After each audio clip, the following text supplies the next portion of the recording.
নমস্কার বন্ধুরা, আজকে আমি একটি নতুন ম্যাজিকের ভিডিও নিয়ে চলে এসেছি।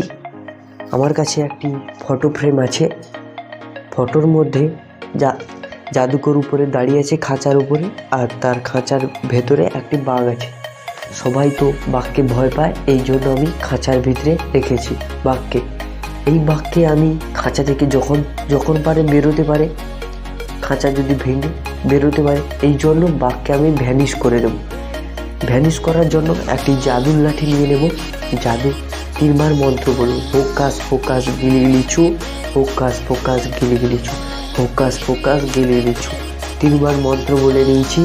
এই বাঘকে গায়েব করে দেবো বা ভ্যানিশ করে দেবো। এইভাবে পিছন ঘোরাবো। ঘোরানোর পর দেখতেই পাচ্ছেন বাঘটি গায়েব হয়ে গেছে, উধাও হয়ে গেছে। দেখতেই পাচ্ছেন পিছনে নেই। দেখতে পাচ্ছেন বাঘটি গায়েব হয়ে গেছে। আমার যদি এই ভিডিওটি ভালো লেগে থাকে তাহলে লাইক, শেয়ার, সাবস্ক্রাইব করবেন এবং পাশে থাকা বেল আইকনটি প্রেস করে দেবেন।